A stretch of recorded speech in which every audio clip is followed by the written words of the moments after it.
Ok. Bom, vamos começar então. É, Hoje o nosso tema é ligado ao dia de hoje, o dia do Holocausto. Hoje à noite aqui demos início no pôr do sol em Israel com as cerimônias, ou a data cerimonial do dia do Holocausto, conhecida como o Dia da Lembrança do Holocausto e da Bravura, assim é conhecido o nome, Yom HaShoah ve'Hagvura. É, esse dia foi escolhido eh, praticamente quando acabou o Holocausto, eh, quando nasceu o Estado de Israel, mais oficialmente falamos, o parlamento, durante os primeiros anos, eh, escolheu uma data. Em 1953 passou uma lei da lembrança do Holocausto e da Bravura. E discutiu-se no parlamento que data que seria, uma vez que o Holocausto se deu num período de 39 até 45, 6 anos praticamente. Então, qual seria a data específica que poderiam lembrar essa data? Então, durante os debates do parlamento, resolveram escolher, uma vez que estava querendo ligar não somente a lembrança do Holocausto, mas também das pessoas que lutaram, que se defenderam, que levantaram nos guetos e nas rebeliões. Então, escolheram a data que pudesse lembrar a rebelião do gueto de Varsóvia. Existia todo um- uma ideologia muito próxima entre os parlamentares da época com o gueto de Varsóvia, que existiram três grupos paramilitares, um deles muito próximo às ideias do governo da época de Israel. Então resolveram usar a data do levante do gueto de Varsóvia. O levante do gueto de Varsóvia foi no dia 19 de abril de 1943, e em hebraico essa data era a data de Pessah, né, do primeiro dia de Pessah. E aí, quando resolveram marcar essa data, falaram que não seria agradável fazer um dia de recordação ao Holocausto dentro da festa de Pessah, uma festa que é de liberdade, uma festa onde não se envolve questões de luto. Todo o mês de Nissan é bem polêmico, toda a questão do luto. Então, resolveram adiar para depois de Pessah, uma semana depois de Pessah.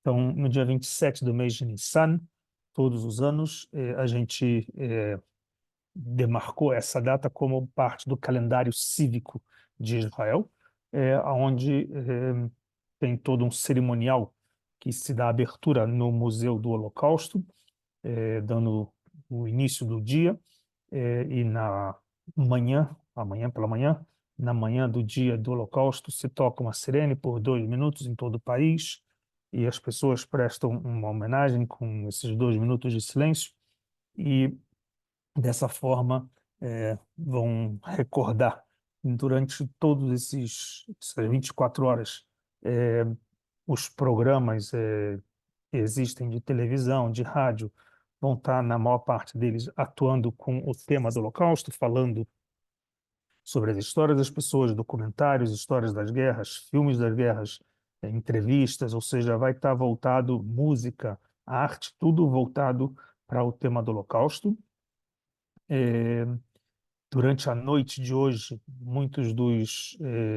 uma lei que existe no Estado para duas datas, para a noite de hoje e para a noite de 9 de Av, onde não se tem abertura dos lugares de entretenimento, restaurantes, bares, essas coisas.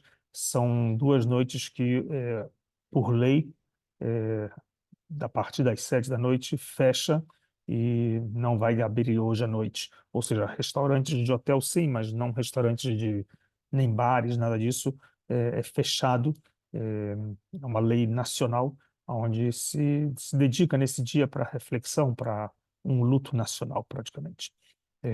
Então, sobre o dia de hoje, a gente hoje vai tratar aqui na nossa aula um pouco sobre esse tema de como preservar a memória, como deve ser feita a memória do dia do Holocausto.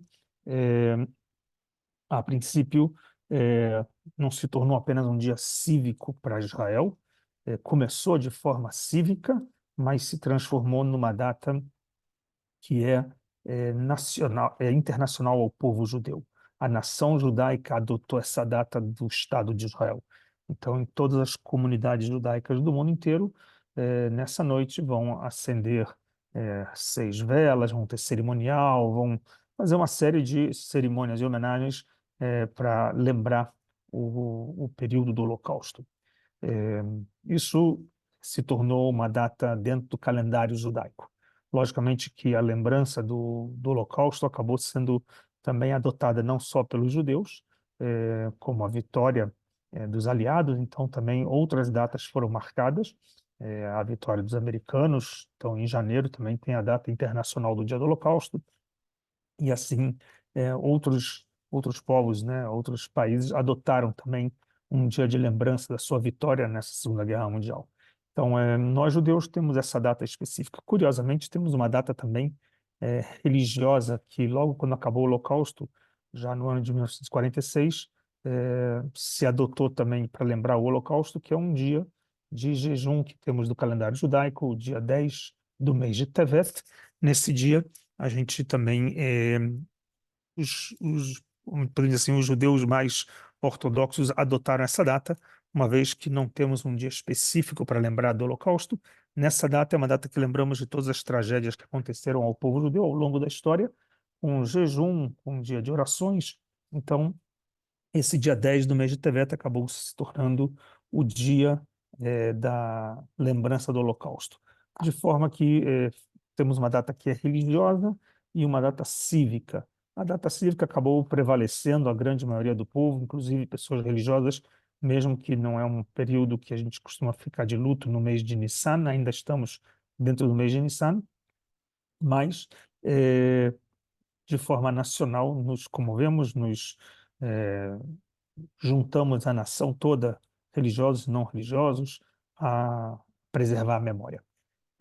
Desde de sempre que nasceu essa lei, as escolas fazem seus eventos com salas de aula, visita para os museus, os diversos museus que tem sobre o tema do Holocausto em Israel, tem vários museus, prestam cerimônias. E nos anos 80, mais especificamente no ano de 88, começou um projeto de preservar a memória com uma visitação nos lugares. A partir dos anos 80, tiveram mudanças dentro da política europeia e dentro da Polônia em si, com mais abertura, lembrando que fazia parte, até os anos 90, de um país que era da cortina de ferro, não existia uma relação muito aberta com o mundo ocidental, mas já no ano de 88 já começaram a abertura com o mundo ocidental e já tiveram grupos, eu mesmo participei em 88 da primeira visita que teve na Polônia, e começaram grupos de estudantes universitários, de grupos comunitários visitarem a Polônia, e esse programa ganhou o nome de Marcha da Vida. Isso em lembrança à Marcha da Morte que os nazistas eh, executaram aos judeus no final da guerra, quando eles saíram dos campos de concentração. Então, esse é um programa que ajuda nessa memória do Dia do Holocausto. eh, e existem outros programas ao longo do ano, programas escolares e comunitários que levam pessoas a viajar para uma semana, ou tempo que seja 5 noites, na Polônia e visitar parte dos lugares por onde se percorreu a história do Holocausto. É um programa que gerou muita polêmica, muitas pessoas, alguns participaram do Holocausto, sobreviventes que juraram nunca mais pisar na Alemanha, ou nem voltar para os lugares onde eles sofreram. Ou seja, algumas pessoas acham que não deveria se alimentar essa economia do terror, podemos chamar assim, a economia da morte, lugares que foram torturados, judeus massacrados, assassinados, não deveria se fazer lá um ponto de turismo. Mas do ponto de vista educacional, a gente acredita, eu que venho do lado educacional falar, acreditamos que a visita nos lugares faz com que uma semana nesses lugares vale muito mais em matéria de história do que muitas aulas e muitos livros lidos.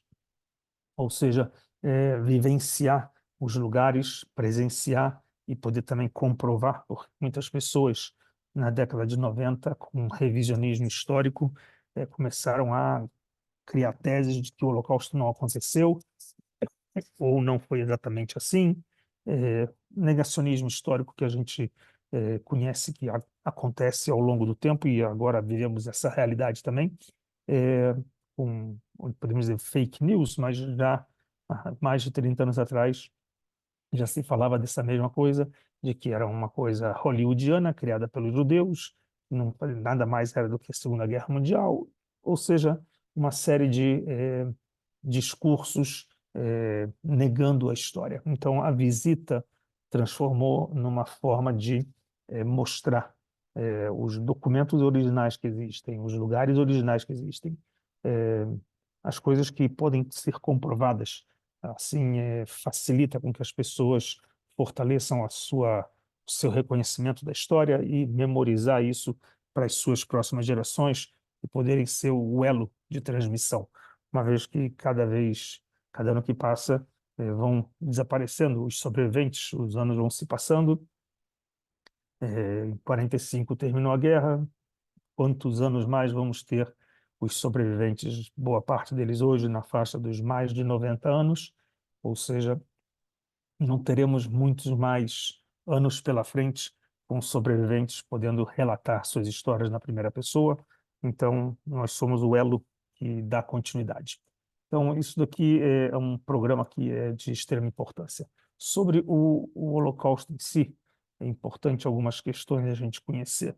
É, do ponto de vista histórico, entender que parte da literatura, o antissemitismo sempre existiu na história do povo judeu, não é a primeira vez. Ele, ao longo da história do povo judeu de 2000 anos, pelo menos, era com um termo usado como anti-judaísmo, era mais uma temática religiosa. Só no século XIX vai se tornar o nome antissemitismo uma nova definição, não apenas por uma questão religiosa, mas uma questão também da etnia do povo judeu, que envolvia a cultura e a economia, onde acusavam os judeus de serem terem planos mirabolantes de dominar o mundo, protocolos dos sábios de Sião, ou de que os judeus eram uma raça que queria dominar todo mundo. De alguma forma, também acusações de Hitler como uma raça inferior, ou seja, acusações totalmente opostas às realidades, ou paradoxais. Então, dessa forma, é, no século XIX vai ter a denominação nova do antissemitismo, e no início do século XX Hitler vai criar uma literatura que vai servir de grande base para os antissemitas do século XX e XXI. Além dos protocolos de estabelecimento que eu citei, no nazismo, especificamente alemão, o livro, basicamente, de Mein Kampf, Minha Luta, de Hitler, que ele publica em 1925, vai ser a Bíblia para os grupos antissemitas nazistas que alimentaram a sociedade alemã. Um grupo, logicamente, que não era a maioria alemã, mas não precisava de uma maioria para fazer o estrago que fez. E, curiosamente, é, logo no início da ascensão de Hitler ao poder, em 1933, vai ter um elo muito forte com os muçulmanos. Os muçulmanos, uma vez que a Turquia e a Alemanha já se encontravam aliados ainda na Primeira Guerra Mundial, eh, vai ter grupos nacionalistas muçulmanos, de uma irmandade muçulmana, de uma organização que nasce por uma pessoa que era extremamente identificado aos ensinamentos de Adolf Hitler, e ele vai trazer o livro Mein Kampf e para traduzir ele em árabe, e vai ser difundido nos países árabes, Egito, Turquia e outros mais, na Palestina, na Síria, em vários lugares, onde a Irmandade muçulmana vai predominar e vai criar um elo muito forte, a ponto de que grande parte do início do nazismo, onde não tinha um plano específico desde o início da guerra de extermínio, e sim de deslocar os judeus da Europa, eh, parte da adoção dos muçulmanos dessa mesma teoria, de alguma forma, falaram ou se colocaram em posição de que não era para trazer os judeus também para a região da Palestina, uma vez que na Alemanha as propagandas eram vão para a Palestina, saiam daqui da Europa. É, então, parte do processo de extermínio vai se dar durante o percurso do Holocausto, não desde o início, não é desde 1939, como a gente conhece, que estoura a guerra, ainda não tem ali um processo de extermínio, é um processo que a gente vai chamar de guetoização. Esse elo que tem dos muçulmanos com o livro Mein Kampf, ele vem até os dias de hoje. Aqui a gente tem as propagandas de bancas de jornais, de livrarias palestinas com o livro Mein Kampf. Aqui o presidente de Israel com um dos livros em árabe, Mein Kampf, que foi encontrado agora em Gaza, nessa última operação militar, várias casas, livros escolares, alunos de colegial lendo Mein Kampf. Ou seja, um problema sério de que o antissemitismo não ficou parado na Segunda Guerra Mundial, ele ainda é latente até os dias de hoje.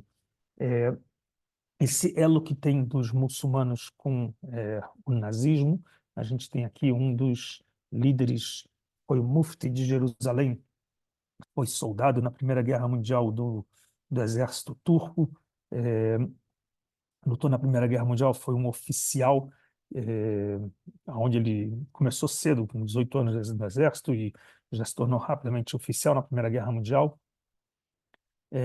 Viveu uma vida longa, dizem que se morreu com 127 anos, é, onde ele, no período da Segunda Guerra Mundial, ele já era o líder religioso em Jerusalém do Islã, e ele é, vai visitar Hitler, vai visitar a liderança alemã, e na Bósnia vai comandar e também vai liderar parte dos pelotões muçulmanos que serviram ao exército nazista. A gente vê aqui ele perante os soldados, os oficiais nazistas, e aqui os soldados muçulmanos que se alistaram aos nazistas.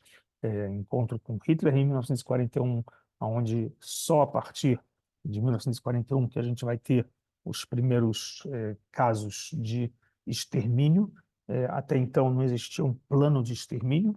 Vai começar com na Romênia, romenos, e com o governo nazista implementando a solução final, matanças nas florestas e solução final. Até então, os anos de 39, 40, o processo era um processo de guetoização, de apenas, né, de transportar os judeus de todos os países ocupados para a Polônia.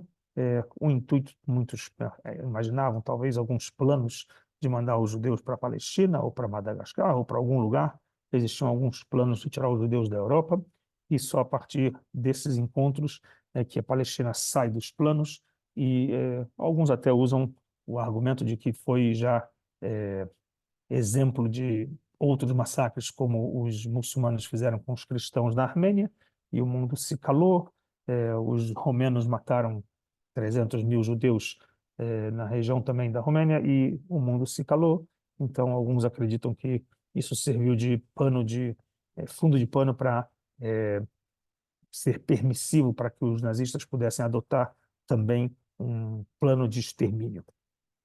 É, Algumas das informações importantes que a gente precisa ter de que Hitler, quando sobe ao poder, é, ele sobe ao poder de forma, a gente chama de eleições democráticas.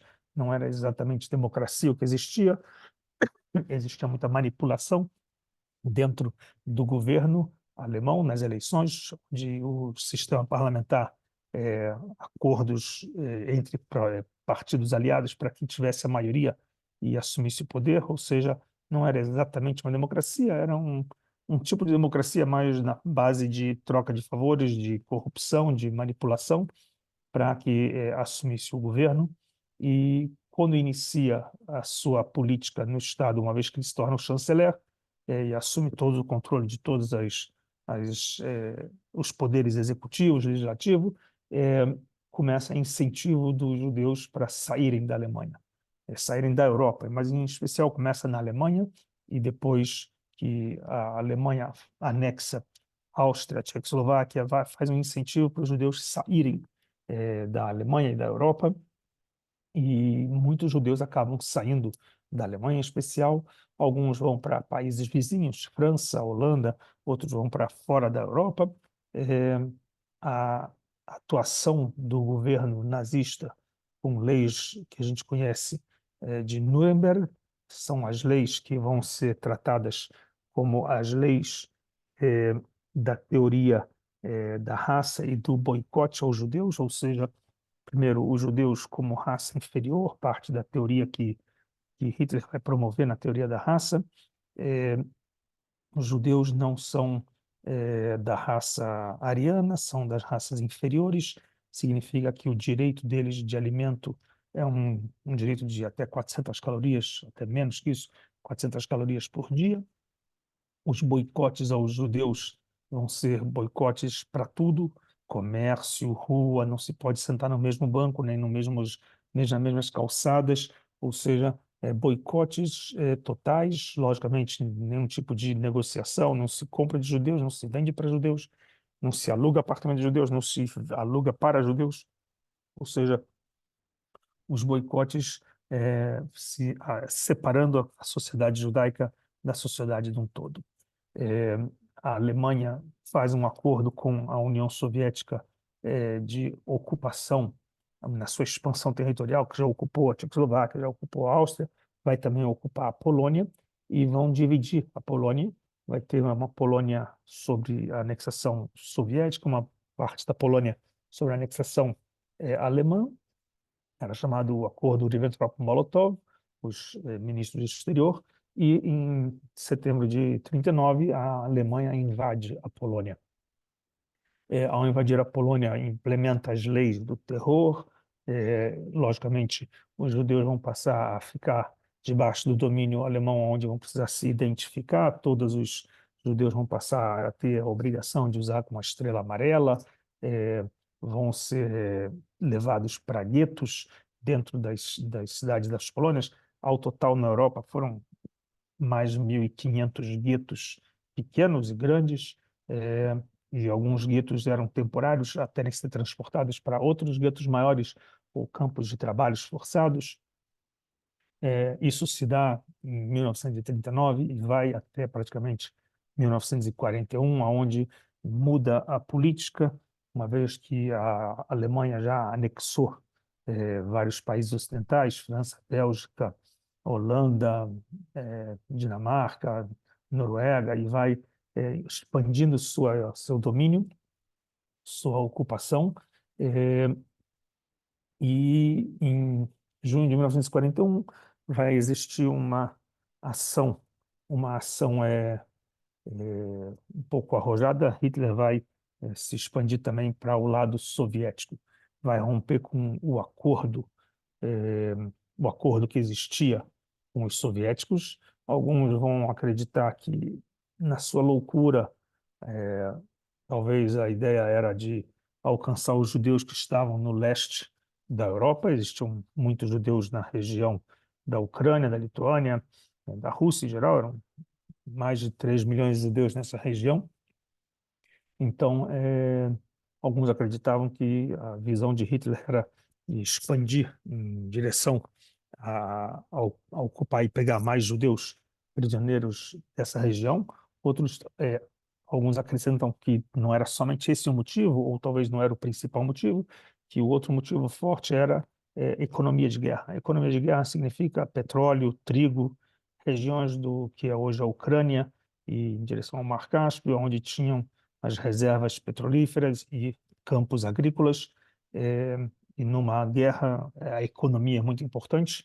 Hitler, quando invade a União Soviética, então, uma vez que romperam com o pacto de não agressão, entra na guerra. Até então, a União Soviética não estava na guerra.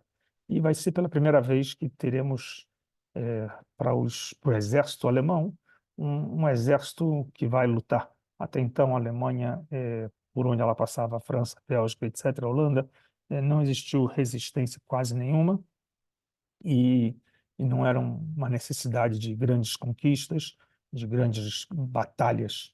Então, contra os soviéticos, a Alemanha se prepara para uma grande batalha, eh, e faz um alistamento muito grande deles, incluindo até mesmo soldados espanhóis do Franco, que se alistam, se juntam aos alemães, e a princípio se falam de um número de quase 4 milhões de soldados nazistas do exército alemão de frente para os soviéticos, que vai ter um alistamento militar muito maior, com 20 milhões de soldados.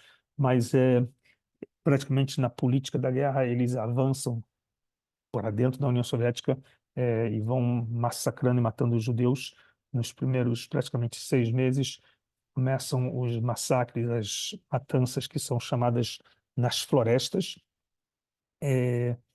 e nesse período, os soviéticos, talvez até de forma como estratégia militar, criam uma emboscada para os nazistas.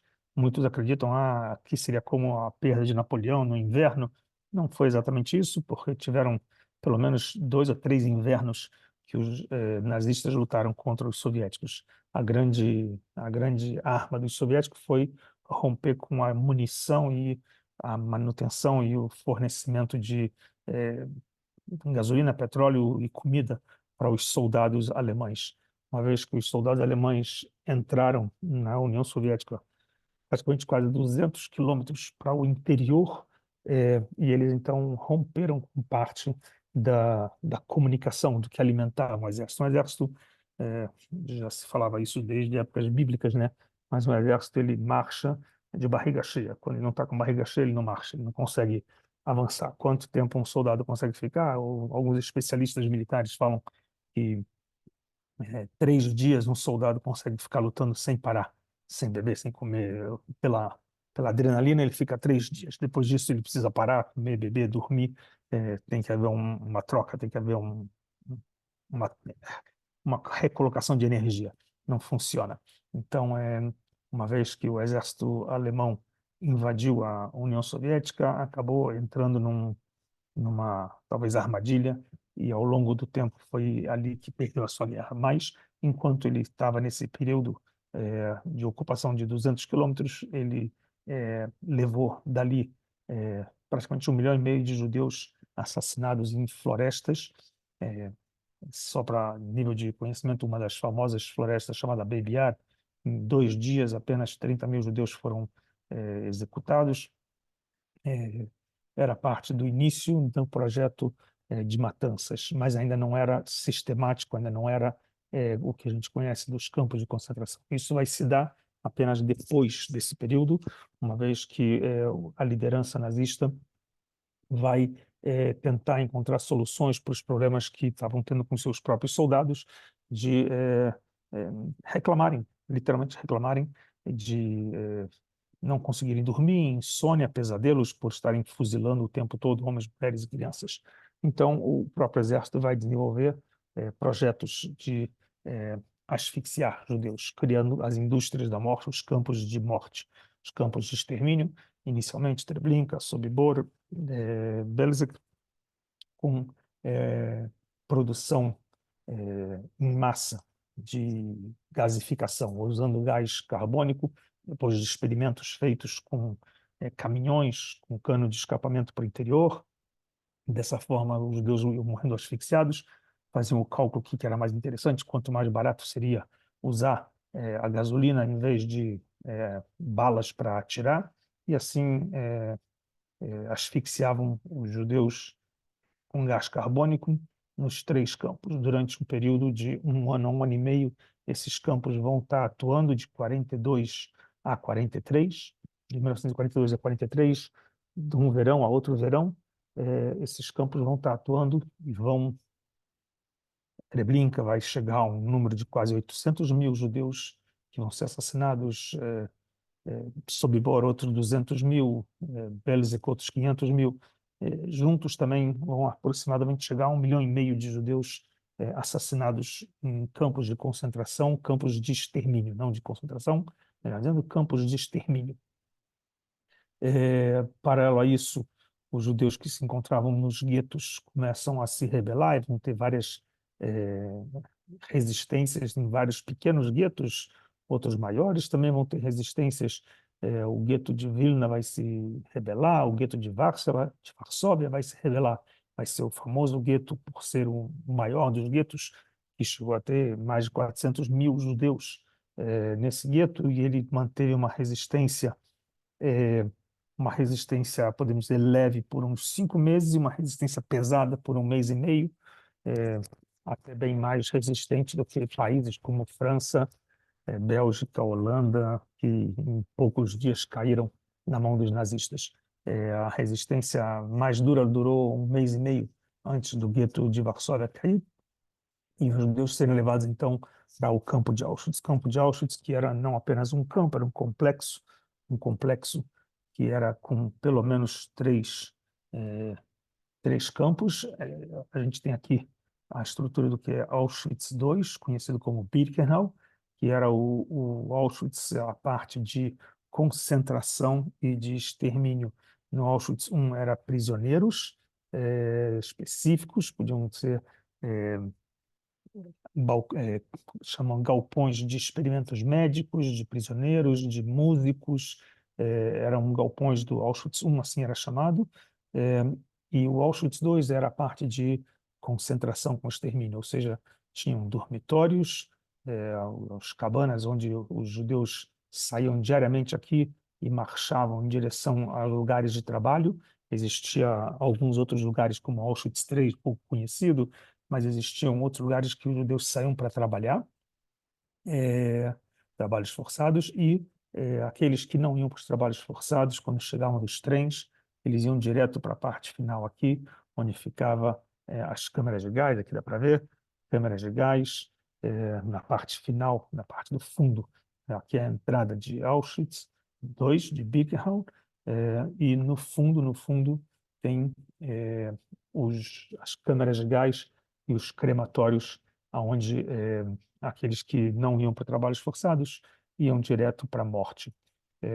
Em Auschwitz vai ficar de 43, 44 até praticamente 45. Vão funcionar em Auschwitz, vão ter 4 câmaras de gás, apenas 2 vai se manter ativas até o final. Uma vai ter uma rebelião interna e vai ser desativada, porque vão destruir parte dela e não vai estar em funcionamento. Uma outra vai ter um vazamento na obra, então entrava oxigênio e não conseguia matar como eles queriam, e aí só 2 vai funcionar até o final da guerra. Curiosamente, aqui, parte dessas fotos que a gente tem aqui, algumas delas foram tiradas pelo exército americano. Olha que interessante. O exército americano, em voo em 1944, sobrevoando Auschwitz, fotografa Auschwitz, identifica os lugares, mas não bombardeiam em Auschwitz. Vão bombardear apenas perto de Auschwitz, 8 quilômetros, onde tinha uma refinaria de petróleo, um lugar que seria mais estratégico para eles bombardearem, uma vez que a visão militar americana e dos aliados é ganhar a guerra. Eles não estavam preocupados em judeus morrendo. A preocupação deles era que os alemães não tenham petróleo para para as suas viagens, e os tanques não andando, os aviões não voando, assim eles ganhariam a guerra. Então essa era a política que existia daqui da época. Eh, Quando a guerra vai acabar em 45, antes do finalzinho da guerra, os alemães vão bater em retirada, uma vez que os soviéticos vêm pelo lado oriental, os aliados pelo lado ocidental vão cercando os alemães. Os alemães vão bater em retirada de vários campos e vão sair com prisioneiros caminhando, e vai ser conhecido isso como Marcha da Morte. Vão caminhar durante 4, 5 meses, é, homens numa marcha, mulheres noutra marcha, e vão marchando sem destino, sem objetivo, e também, logicamente, sem comida, sem nada, com a roupa do corpo, esses pijamas listrados que eles tinham. Curiosamente, só em Auschwitz que eles iam ter números tatuados. Muitas pessoas, às vezes, acham que todos os que passaram pelo Holocausto teriam um número tatuado no braço, mas isso daqui era uma exclusividade apenas de Auschwitz. É, Todos que saíram, então, marchando ficou conhecido como a Marcha da Morte. Alguns chegaram até o final da guerra, quando os alemães se renderam, e aí judeus, uma vez que foram resgatados pelos aliados, levados para a Cruz Vermelha para serem tratados. Eh, Aqui nessa foto tem uma coisa curiosa que eu queria mostrar para vocês. Eh, Nessa foto aqui à esquerda, temos no campo de Buchenwald, quando os americanos liberaram o campo de Buchenwald, na Alemanha. eh, Judeus que haviam ficado em campos outros como Auschwitz, e nessa Marcha da Morte foram caminhando e chegaram até na Alemanha, em Buchenwald. Aqui foram liberados pelos americanos. Nessa foto especificamente temos aqui dois personagens que eu trouxe para vocês. Um deles aqui embaixo, Elie Wiesel. Elie Wiesel, um escritor judeu que produziu uma grande muitas obras literárias, 57 livros, livros de todos os temas, sobre o Holocausto, sobre o judaísmo, sobre filosofia, um grande personagem. Ganhou o Prêmio Nobel da Paz, na questão da defesa pelo problema de Biafra, também dos massacres que tiveram em Biafra. Primo Levi vai ser o que está aqui nessa parte de cima da cama, ou seja, na mesma cama aqui, dois homens de literatura de grande destaque. Primo Levi, italiano, morre com 67 anos. Alguns acham que ele se suicidou, tem uma morte muito estranha, é, caiu de uma varanda de escada, uma coisa assim. Alguns acreditam que ele estava deprimido e se mata. O próprio Elie Wiesel, que conheceu ele bem, fala que Primo Levi morreu em Auschwitz. O corpo dele continuou até 1987, mas ele morreu em Auschwitz. É uma maneira filosófica de entender, e a sua principal obra é Se Isso é um Homem, uma obra pesada filosófica. Realmente é um homem que entrou em muitas depressões, posturas diferentes. Aqui, curiosamente, tem esse personagem aqui. Esse personagem é muito interessante porque ele, é, essa semana, poucos dias atrás, né? A gente agora está numa guerra em Israel, e pouco tempo atrás se falou sobre esse personagem. Se chama Naftali, é, Naftali French, Naftali, uma coisa assim, Naftali French, se não me engano o nome dele. É, e o curioso é que ele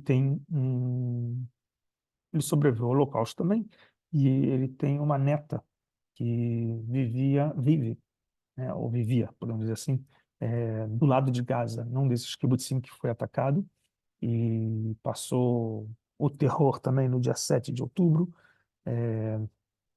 onde ficou por mais de 20 horas trancada, naqueles bunkeres, sendo atacados. O sogro da neta dele, eh, os sogros foram assassinados. A neta dele conseguiu escapar. Então ele costuma dizer agora, nessa semana, agora como temos essa data de hoje da lembrança do dia do Holocausto, então ele fala que ele passou pelo Holocausto e ele não imaginava que a neta dele passaria por alguma coisa parecida, né, com uma tentativa de extermínio, de um massacre, de uma matança como essa. Sobreviveu a neta dele, mas, é, de novo, interessante ver que pessoas que passaram por essa história, hoje, praticamente quase 80 anos depois, 76 anos especificamente, têm que voltar a ter essas mesmas realidades de tentativa de extermínio, de pessoas querendo matar. Dentro aqui dessa imagem, temos aqui a parte de baixo, que eram os dormitórios, né, onde os judeus ficavam. Então, aqui em cima é o campo de Buchenwald, aqui são dormitórios que tem do campo de Auschwitz, e aqui também é a parte do crematório do que restou. É, Mais algumas coisas do campo de Auschwitz que queria trazer para vocês conhecerem, como era o maior dos campos, e era um campo que ele era não, não unicamente exclusivo para extermínio, como Treblinka, por exemplo. Ele era um campo que tinha um complexo enorme de trabalho, de concentração e de extermínio. Parte do que era o processo todo que os alemães fizeram ao longo dos anos, desde 35, com as leis de Nuremberg, até praticamente 45, foram pelo menos 10 anos, onde existia todo um processo de humilhação, desumanizar, além dos ataques físicos, tinham ataques morais e espirituais. Vou dar um exemplo, por exemplo, desses ataques espirituais. Eles usavam do talit, eles rasgavam e usavam como se fossem meias ou um tipo de botinha para aquecer os pés das pessoas, ou pergaminhos da Torá, que eram usados como palmilha de sapato, ou seja, os prisioneiros chegavam e ou iam usar uns tamancos de madeira ou recebiam umas sandálias, umas sandálias de couro, e quando muitos iam ver eram couros feitos com pergaminhos da Torá, ou seja, a humilhação tinha a física e tinha também a moral e espiritual. Moral porque abusavam dos homens e das mulheres, eram humilhações tremendas. É, logicamente que os assassinatos, o extermínio legitimado pela lei, ou seja, muitos dos soldados iam falar, não, tudo que eu fiz estava cumprindo a lei, né? Ou seja, se viram pessoas do bem fazendo o que o Estado manda, né? Então, é uma postura que se tem. Aqui a gente tem um campo, outro dos campos conhecidos na Polônia, é o campo de Majdanek, perto da cidade de Lublin, campo de Majdanek, onde boa parte dos armazéns, dos galpões, onde as pessoas dormiam, etc., hoje são armazéns com muito do material que foram encontrados, estocados, organizados, de roupas. Aqui à esquerda temos é, pilhas e pilhas de sapato, falam de mais de 600 mil pares de sapatos que temos aqui embaixo. À nossa direita, aqui onde tem esse mausoléu, é, é um mausoléu com cinzas, aqui, cinzas que foram trazidas dos crematórios. Nesse campo também se encontra câmara de gás com crematório é, intactos, ou seja, não foram destruídos. Por exemplo, campos como Treblinka, não sobrou nada, foi totalmente destruído. Aqui em Majdanek não, ele está totalmente intacto, é, como muitos sempre até falam, prontos para usar. Estão perfeitos estados de conservação. E aqui pilhas e pilhas de cinza é, das pessoas que foram cremadas. Então esse também é um dos campos que, curiosamente, se vocês olharem aqui no fundo, os prédios da cidade de Lublin, esse campo de concentração ficava bem colado à cidade de Lublin, e muitas das perguntas que as pessoas fazem, mas era escondido? Não, não era escondido. As coisas não eram escondidas. Os poloneses sabiam do que estava acontecendo em todos os processos, tanto os poloneses quanto os ucranianos, quanto os lituanos, em todos os lugares por onde teve esses massacres, extermínios, não era escondido. Não era uma coisa que ninguém sabia. As pessoas que estavam nas cidades viam acontecer e muitas vezes eram coniventes e voluntários. Nos campos todos tinham, além dos policiais, soldados nazistas, tinham também voluntários lituanos, ucranianos, que participaram das atividades de botar em prática e funcionamento todos os campos.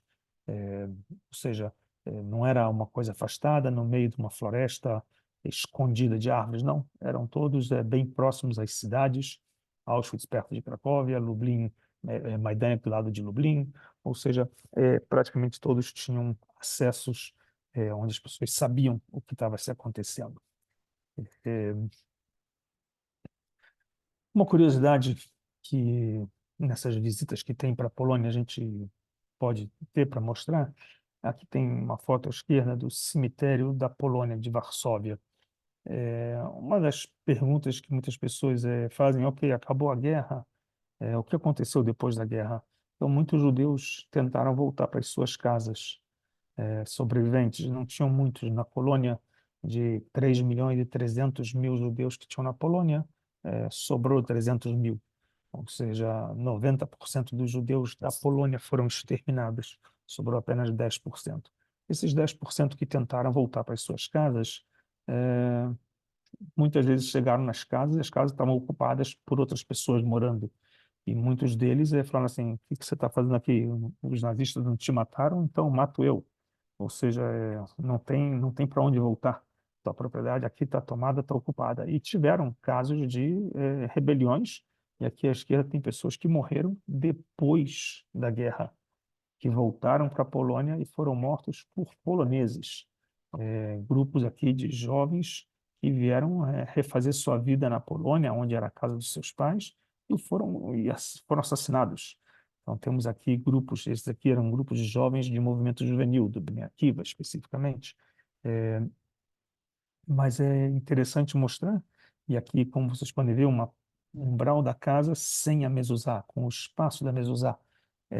Uma casa, como eu vi algumas dessas em aldeias polonesas, e proprietário hoje um polonês. Se você pergunta para, quando eu estive visitando, eu perguntei para o ancião que morava nessa casa, ele falou, sim, aqui era uma casa de judeu, e deu o nome de quem era o proprietário da época. Ou seja, não era uma coisa escondida, oculta, era uma coisa normal, eles tratavam isso como uma normalidade, vamos tirar os judeus daqui. Uma grande crise que tem com os poloneses de hoje, que eh, não gostam de dizer que o Holocausto da Polônia, ou na Polônia, eles gostam de tirar o corpo fora. Uma parte dos poloneses realmente lutaram contra os nazistas, mas outra parte dos poloneses foram coniventes e parceiros e denunciavam e também maltratavam os judeus. O antissemitismo também era bem latente na Polônia. A gente tem como final da guerra, quer dizer, antes do final da guerra, a gente fala sobre a guerra em si, a gente fala sobre o processo que tinha de imigração ilegal, o que acontecia na terra de Israel. Paralelamente, tinha aqui um grupo de algumas centenas de milhares, talvez 300, 400 mil judeus morando na terra de Israel, e vão entrar fugidos da Europa já a partir da política de Hitler, quando ele sobe ao poder em 33, vão começar a entrar judeus ilegalmente. Por que eu falo ilegalmente? Porque na terra de Israel viviam os ingleses, e os ingleses proibiam imigração em massa. Eh, existia a lei chamada Lei do Livro Branco, era uma lei que tinha uma cota de imigração que era permitida entrar na terra de Israel. Então, entravam ilegalmente. Entraram 76 barcos ilegais. O tempo todo foram entrando judeus ilegalmente. Famosos barcos, o mais famoso de todo, virou um livro e filme, que é o Êxodos. Ok? É, mas, ao total, foram 76 que foram aprisionados pelos ingleses. Existiram outros que não conseguiram, os ingleses não conseguiram prender e entraram judeus e deixaram, né? Entraram e se esconderam junto com os moradores locais aqui dos kibbutzim, das cidades, e se juntaram, se aliaram a uma força, a partir do ano de 41, a uma força paramilitar que a gente chama Palmach, que era um pelotão que nasceu com o intuito para defender os judeus caso fosse necessário, se os nazistas chegassem à terra de Israel, e até mesmo muitos da Palmar foram lutar e atuar na Europa para trazer os barcos ilegalmente, trazer refugiados, e lutar literalmente com o que podia. Alguns deles se alistaram no exército britânico para lutar contra os nazistas, ou seja, depois que a guerra acabou em 45, esses da Palmar lutaram também até a independência do Estado de Israel, até o nascimento do Exército de Israel. Por que eu falo isso? Porque temos, deixa eu mostrar mais uma foto aqui para vocês, os barcos que eram aprisionados pelos britânicos chegavam e esses judeus eram levados para campos de prisioneiros. Então temos no Chipre campos de prisioneiros, no norte da África, no Marrocos, campos de prisioneiros, aqui em Haifa, no norte de Israel, o acampamento Aklit, os judeus eram aprisionados, ou seja, depois que acabou a guerra, saíram de campos de concentração da Europa e foram trazidos para campos de prisioneiros. Vinham em barcos com superpopulação, superlotados, e ao chegarem nesses campos, os ingleses obrigavam eles a entrarem numa sala para tomar um banho. Imagine os traumas das pessoas e passaram por campos e tiveram que escutar que pessoas tomavam banhos e saíam pelas chaminés, entravam para tomar banho, eram asfixiados com gás e saíam pelos chaminés dos crematórios. Então, para eles era traumatizante escutar falar que vão tomar um banho, e realmente, no final, era um banho. Os ingleses não queriam que se propagassem doenças, epidemias, então tinham, na entrada desses campos, tinham banhos para as pessoas entrarem, limparem suas roupas, desinfectarem suas roupas, uma vez que eles vinham de dias e dias nos barcos superlotados, com todo tipo de doenças que podia ter, tifo, tudo que podia acontecer. Então, esse período que a gente chama do Holocausto, muitas pessoas é, questionam qual é o tempo que a gente denomina a partir de quando começou e terminou o Holocausto. Então, essa é uma pergunta muito curiosa. Alguns vão dizer que quando começa a guerra, em 1939, e vai acabar em 1945, mas outros vão dizer não. A princípio, o Holocausto já vai começar a fazer seu efeito em 33, a partir do momento que Hitler sobe ao poder, a partir do momento que começa a incentivar os judeus a serem expulsos da Europa, da Alemanha e da Europa em geral, é, e mesmo depois que a guerra acaba, em 1945, os judeus estão sem teto, sem casa, sem para onde ir, sem família, é, sem nenhum destino, nem para onde ir, por causa de que a terra de Israel está também no controle britânico. Então, esses anos de 46, 47 até o nascimento do Estado de 48 também são anos de extremos sofrimentos, não só de não ter para onde ir, mas também para onde tenta voltar. Muitos lugares não permitem ele entrar, né? Até que a questão da Palestina vai ser votada em 1947 e em novembro de 47 que vai ser dado então a sugestão de que a Inglaterra saia do domínio da Palestina e da Palestina britânica e os judeus e os muçulmanos vão administrar aqui suas duas nações e vão votar esses países que foram a favor, os que foram contra, os que se abstiveram dessa votação, que a maioria foi a favor.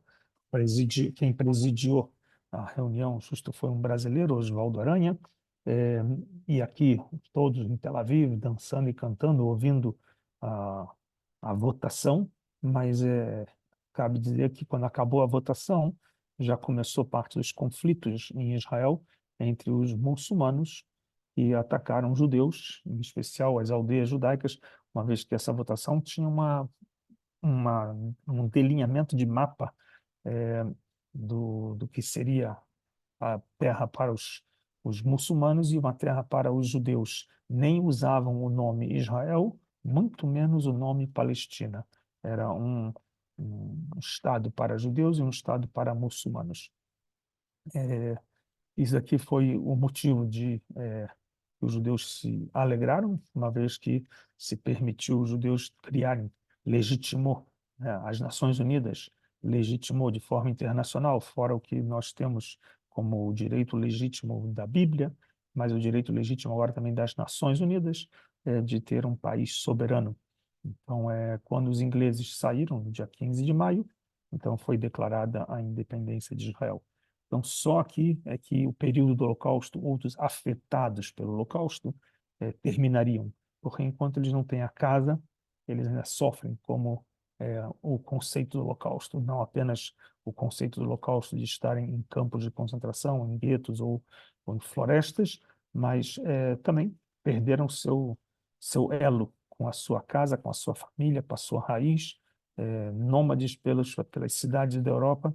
Então, até ter a sua raiz novamente fixada, ele pode deixar de lado o termo de ser um afetado pelo Holocausto. Ele agora é um cidadão israelense, ele agora vai ter uma identidade, uma raiz, é, e é o que muitos dos sobreviventes fazem. Recomeçam suas vidas, na grande maioria, é, refaz a sua vida. Alguns se vingam da política nazista, continuando a vida como judeu. Muitos dos que a gente vê nos dias de hoje, quando foi a cerimônia, falam com pessoas de 90 anos que estão acendendo a tocha, os escolhidos para acender as tochas todo ano, eles falam: minha vingança para Hitler é essa, eu estou aqui com meus 3, 4 filhos, 5, 6 netos, 3, 4 bisnetos, ou seja, a minha vingança é a minha continuidade, né? A vingança que os judeus têm é a sua própria continuidade.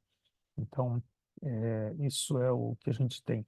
Então, do Holocausto ao Estado de Israel, então é uma viagem de alguns dias, na verdade. A gente hoje demarca o dia do Holocausto e semana que vem a gente vai demarcar o dia da independência de Israel.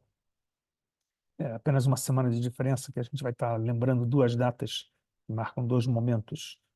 Mas é o modelo histórico assim, de tragédia para alegria, de cinzas para construção, da destruição à reconstrução. A gente chama do Holocausto para Tecumá, para o Levante, né? Das cinzas para o Levante.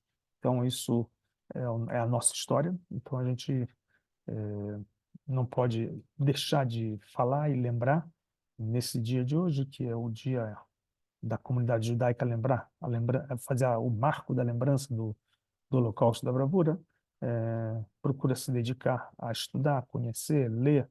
Hoje em dia tem milhares, talvez é o tema que mais livros e filmes foram escritos, filmes feitos e material escrito em todo o mundo literário e cinematográfico. Em cento e quantos anos tem o cinema? 130 anos de cinema, 150 anos de cinema. É o tema que mais filmes se produziu, seja ele francês, alemão, italiano, inglês, russo ou americano, com o tema da Segunda Guerra Mundial, que abrange o tema do Holocausto.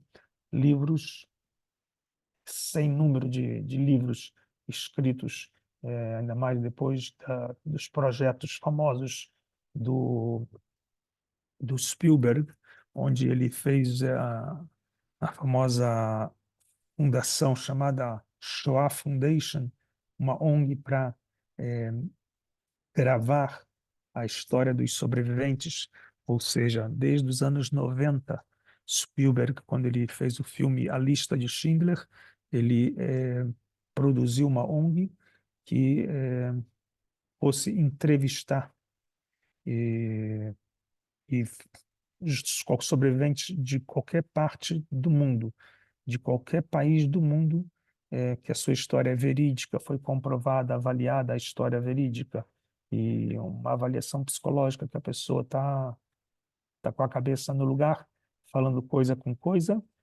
foi gravado o depoimento. Hoje, na Fundação, eles têm um banco de mais de 400.000 depoimentos de sobreviventes. Hoje, o número de hoje, do ano de 2024, aqui em Israel falam de 133 mil sobreviventes. Ou seja, ano passado falavam de 200 mil. Já temos aqui em um ano 70 mil a menos. Ou seja, a cada ano que passa, essas pessoas de terceira idade, já de quase quarta idade, gente com 100 anos, não temos muitas expectativas que vão viver muitos mais anos para estarem contando a história. Então, esse projeto de 30 anos atrás que começou, de arquivar a história. Então, são mais de 400.000 filmes documentados onde o sobrevivente relata a sua história, conta a sua história.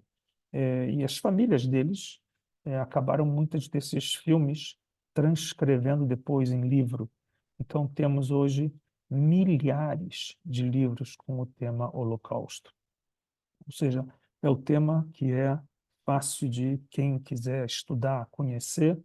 Qualquer banco de dados de filmes documentários, vocês vão encontrar, pelo menos, eu diria, 10% de tudo que se encontrar em documentários vão estar ligados ao tema Holocausto. Talvez 10%, não sei se exagerei, mas acho que não. Entre todos os temas que tem no cinema, em livros, com certeza. Muito bem, pessoal. Espero que depois esse filme vai estar de novo no canal também do YouTube. Espero que entre rápido essa semana e que a gente possa passar da data de hoje, como a gente costuma esperar, e no próximo ano a gente possa ter mais alegrias e cada ano a gente espera a volta dos judeus a Israel e o mínimo de antissemitismo no mundo esse é um ano de desafio. 2024 se provou ser um ano onde a estrela de amarela se tornou novamente um sinal de que os judeus estão sendo marcados nas universidades americanas, em outros lugares da Europa, onde eles não são permitidos entrarem nas salas, não são permitidos a participarem, ou seja, todo esse antissemitismo latente nos dias de hoje, que a gente espere que para o ano que vem já consigamos